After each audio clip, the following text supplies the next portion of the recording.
Hi-do-ho there, neighbors. Hope you're all well. I am... Well is not actually a good descriptor for where I'm at right now, but, what are you going to do? For personal reasons, death has been on my mind a lot lately. I have just briefly, I have a terminally ill member of my family, somebody I'm close to, and she is beyond the point where everybody goes, well, maybe something, and into the, well, when will it happen stage. So, death has been on my mind a lot lately. And it, certainly interferes with my desire to do much of anything. But I figured it was good fodder for material, so I'll talk. See, I'm a gamer, so I like to deal with interesting experiences in the context of a game. And one of the hardest experiences to deal with in games is death. D&D gets around it, and various other fantasy games have gotten around it by having ways of coming back from the dead. Spells, miracles, what have you. LARPs do this. It would be you would be hard pressed to run a boffer LARP these days without the capability of bringing somebody back. At least in my personal experience, I imagine there's probably some out there that do it. But I haven't played them. Now, Vampire's a little different. It's a little darker, and so it's a little less likely that you're going to be brought back when somebody's killed you, but it's also not a boffer LARP. So it's not meant to be high action. But yeah, games have interesting relationships with death. A lot of games kind of get around it, saying, well, unless it serves a plot reason, anything that would have annihilated you doesn't kill you, it just takes you out of that fight. You will eventually get better. Others get around it by giving you tons of ways to get out of the death. And, if you're actually staying dead, it's because you wanted to. But most of them don't really deal with it in any sort of real world sense. There are a few out there, of course. But on the whole, escapist entertainment doesn't really want to deal with it.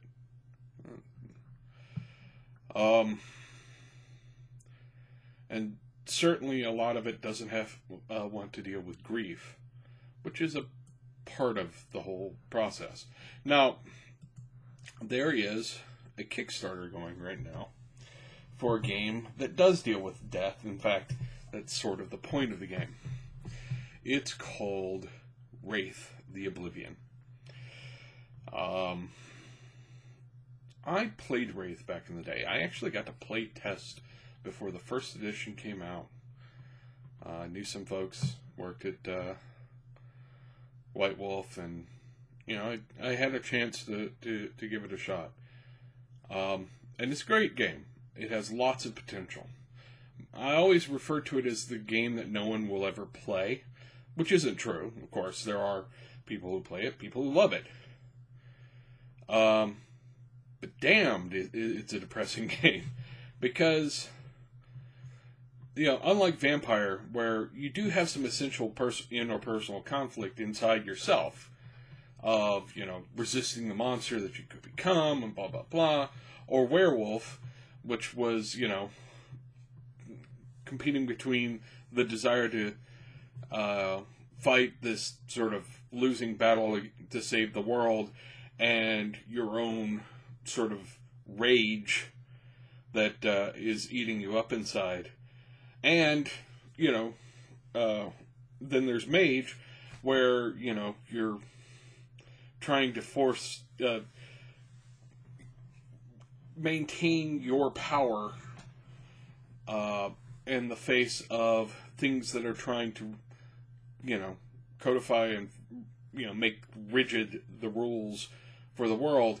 You want to fight that, and you are at risk of pushing too hard and becoming a sort of blip in reality. Those are games that have certainly some dark, conflicts inside, but Wraith starts with, you're dead. I'm sorry. Let's get away with you're dead. You're not coming back. You're dead. And a lot of the internal conflict of Wraith is built around how you try and let go without sinking to absolute oblivion, to find a peaceful way to let go. And that's a whole game about essentially grief. And that's impressive. It's also really depressing. And you can see why I would say this is the greatest game that no one will play. Because the theme is not happy-go-lucky. It's not, I am a superhero, somehow a superhero with all these cool powers, with some, moral conflicts. I'm not Wolverine. I'm not a vampire that, saves the world or anything. I'm dead, and I'm trying to figure out how to deal with that. There are other themes in the game, but that one really is kind of the central theme to the game, and that is compelling and interesting and powerful, even. But it's really depressing. That said, I think people should go back to Kickstarter.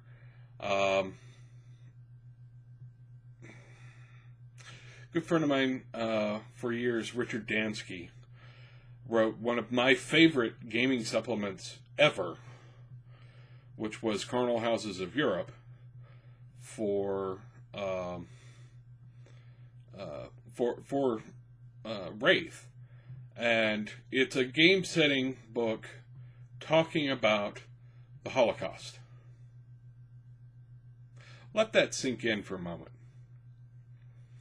It's a game-setting book about one of the most horrible things in the last 100 years. And it wasn't done to trivialize. It was done as much as anything to sort of be instructive. There is something to be said for it. Now, I love the book, but, it's filled with dark and terrible things because, well, the most dark and terrible things I can think of never happened in fiction.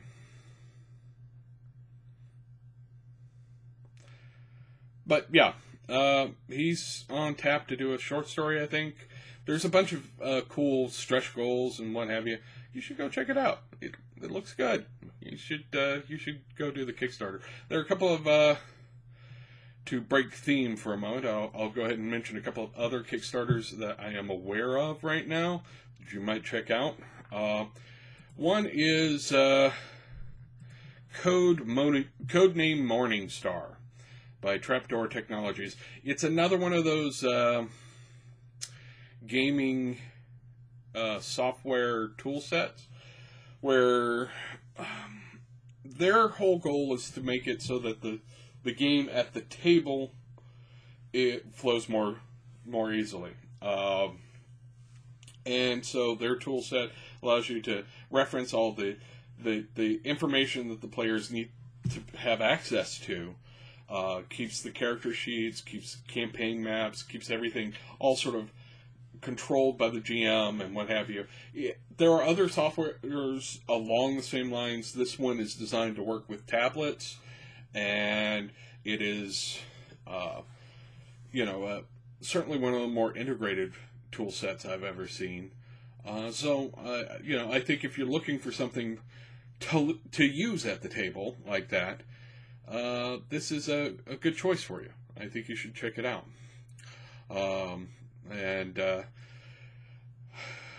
My ability to contribute to Kickstarters right now is not great because Christmas, but I might contribute to some of these. The last one I'm going to bring up is a game. A viewer actually told me about this today. Legacy superhero role playing in the United Kingdom. It's part of a superhero game that was in the 1980s, and it Golden Heroes, I believe, is the name of it. It came out of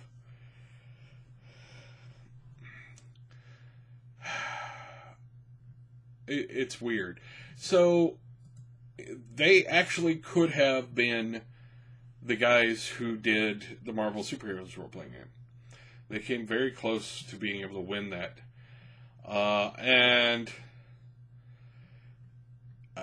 I think that you know me. I love my superhero games. I've actually met one of the guys who wrote one of the scenarios that's in this, Marcus Rowland.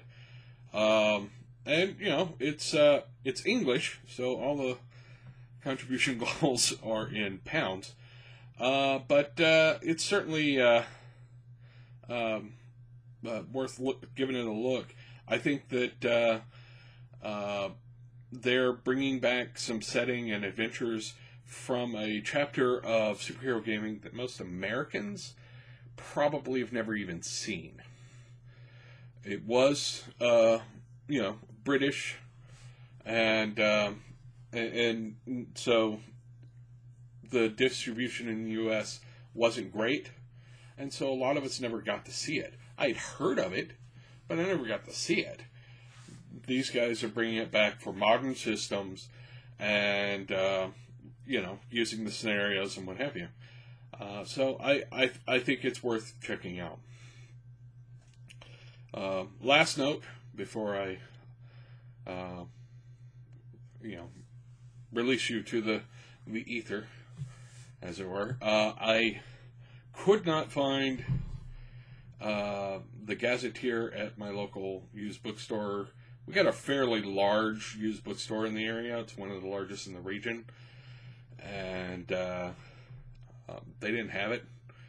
And I'm not sure, because they didn't have a lot of the older stuff.